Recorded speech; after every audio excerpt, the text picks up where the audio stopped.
قل اعوذ برب الفلق، قل اعوذ برب الناس، قل یا ایھا الکافرون کے اندر مکمل کفر سے برات کا اعلان ہے کہ کفر اور کفر کی آمیزش جو ہے، چاہے وہ عبادات کے اعتبار سے ہو، معاشرت کے اعتبار سے ہو، ایک ایمان والے کے لیے ہر طرح کی اس سے برات ضروری ہے، کیونکہ قرآن میں اللہ تعالیٰ نے فرمایا ان اللہ لا یحب الکافرین، اللہ تعالیٰ کافروں کو پسند نہیں کرتا، تو ان کی زندگی کو بھی اللہ تعالیٰ پسند نہیں کرتا۔ جیسے کافروں سے اللہ کو نفرت ہے، عداوت ہے، اسی طرح ان کی زندگی سے بھی نفرت ہے۔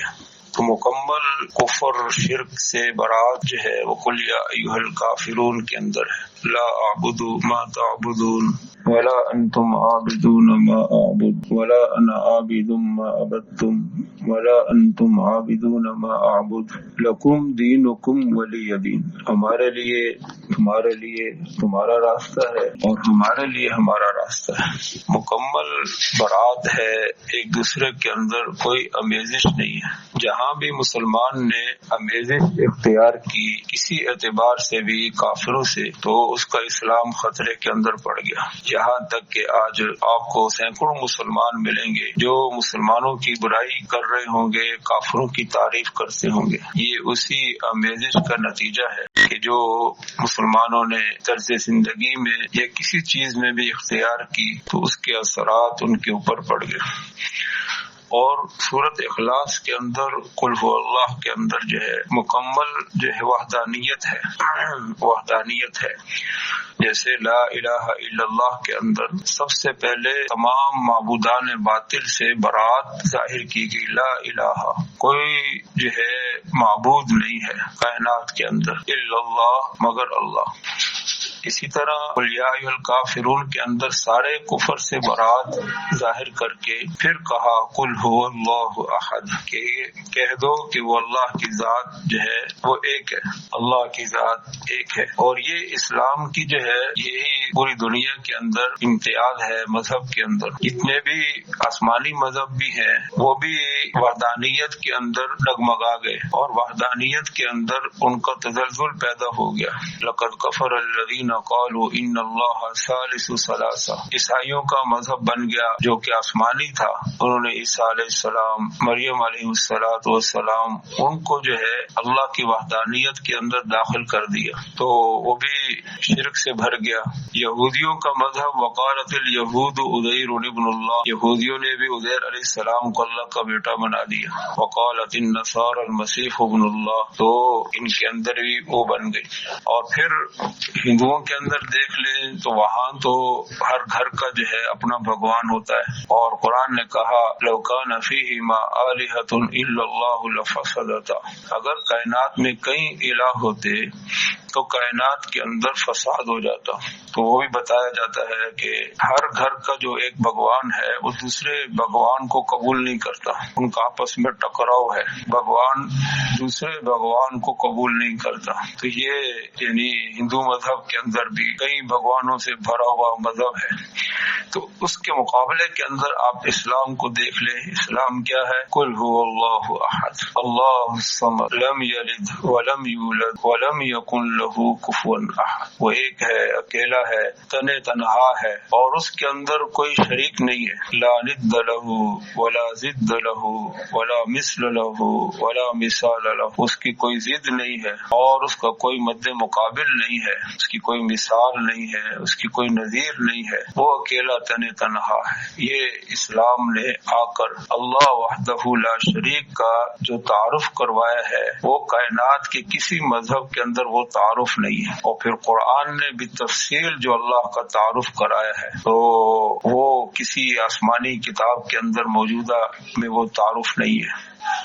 تو لہذا اس سے پہلے قل کے اندر مکمل کفر سے برات ہے اور دوسرے کفر کے اندر مکمل وحدانیت کے اندر دخول ہے کہ اللہ کی وحدانیت کو قبول کرو، وحدانیت کو مانو۔ تمام مذہبوں کے اندر یہ ہے کہ اللہ تک پہنچنا ہے تو درمیان کے اندر انہوں نے واسطے بنائے ہوئے ہیں۔ اسلام نے آ کر ان تمام واسطوں کو ختم کیا ہے۔ آپ نماز کے اندر داخل ہوں گے تو کوئی درمیان کے اندر واسطہ نہیں ہے، براہ راست اللہ اکبر اللہ اکبر اللہ اکبر، مکمل نماز کے اندر بار بار تکرار ہو رہا ہے اللہ اکبر سبحان ربی العظیم سبحان ربی الاعلی۔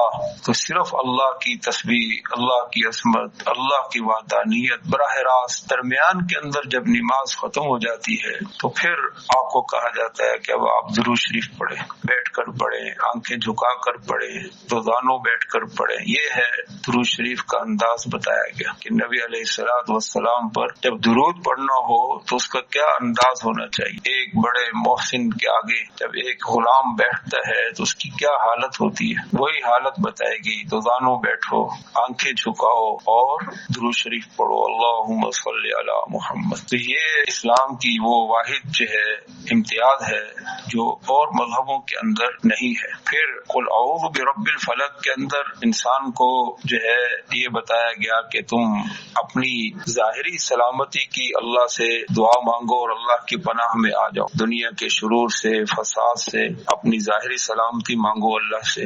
اور قل اعوذ برب الناس کے اندر کہا کہ اپنے دین کی سلامتی مانگو شیطان سے، کیونکہ شیطان انسان کا دین خراب کرتا ہے۔ تو دونوں سلامتیوں کی اس دو صورتوں کے اندر جو ہے وہ بتایا گیا۔ تو نبی علیہ الصلوۃ والسلام پر جادو ہوا اور یہودیوں نے جادو کیا آپ علیہ السلام پر، تو حضور علیہ الصلوۃ والسلام کو بتایا گیا ان دو صورتوں کے ذریعے سے کہ آپ اللہ کی پناہ کے اندر آئیں اور جادو سے اپنے آپ کی حفاظت کریں۔ جبرائیل علیہ الصلوۃ والسلام نے آ کر آپ کو دم بھی کیا اور یہ دو صورتیں جو ہیں اس موقع کے اوپر نازل ہوئیں۔ تو کہا قل اعوذ برب الفلق کہ میں پناہ میں آتا ہوں صبح کے رب کی۔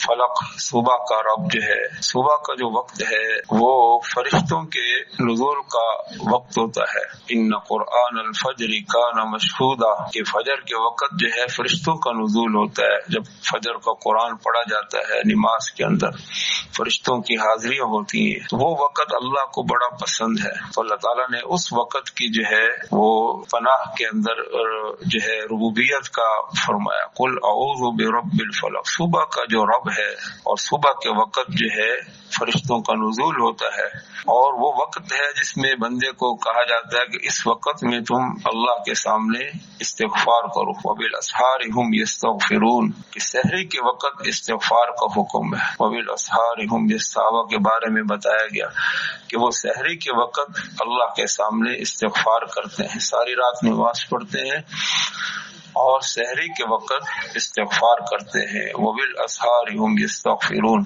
تو صبح کا وقت حضور نے فرمایا کہ میری امت کو جو ہے جو برکت دی گئی ہے وہ صبح کے وقت میں دی گئی ہے، جس وقت میں آج 90% مسلمان فجر کی نماز چھوڑ کر سوئے ہوئے ہوتے ہیں، وہ وقت ہے اس امت کے لیے برکت کا وقت، جس میں استغفار کا حکم ہے، جس میں نماز کا حکم ہے، جس میں قرآن پڑھنے کا حکم ہے، جو فرشتوں کے نزول کا وقت ہے۔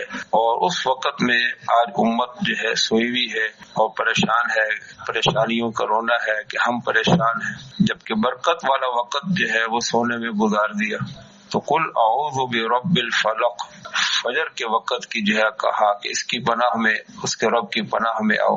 اور من شر ما خلق تمام مخلوق کے شر سے، جتنے بھی مخلوق ہے تو خلق کے اندر شر ہے، خلق کے اندر بنیادی طور پر شر ہے، انسانوں کے اندر بھی آگے آ رہا ہے، جنات کے اندر بھی شرارت ہے، درندوں کے اندر بھی درندگی ہے، تو مخلوق کے اندر شر ہے۔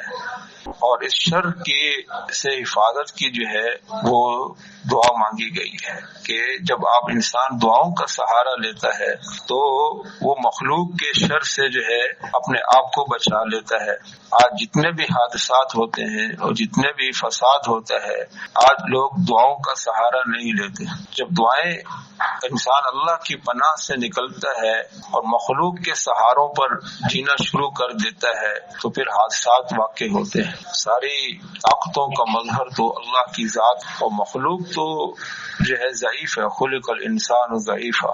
تو ایک کمزور کے سہارے پر انسان جب آ جائے اور ایک طاقتور کے سہارے سے نکل جائے تو پھر انسانی زندگی میں حادثات ہوتے ہیں۔ تو جب انسان اس طاقتور کی پناہ میں آ جائے تو پھر کمزور لوگ اس کا کچھ نہیں کر سکتے۔ ساری مخلوق کمزور ہے اور اس کے اندر شر ہے تو شر بھی کمزور ہے اللہ کے مقابلے کے اندر۔ لہذا فرمایا گیا کہ تم اللہ کی پناہ کے اندر آؤ۔ قل اعوذ برب الفلق من شر ما خلق۔ کہتے ہیں کہ کسی جگہ پہ جاؤ تو وہاں پر جو ہے دعا مانگو، اعوذ باللہ من اسد و اسود و حیت و عقرب ومن شر ساکن البلد ووالد وما ولد، کہ یہاں پر جتنے بھی جانور ہیں ان کے شر سے اور یہاں رہنے والوں کے شر سے اے اللہ تو میری حفاظت فرما۔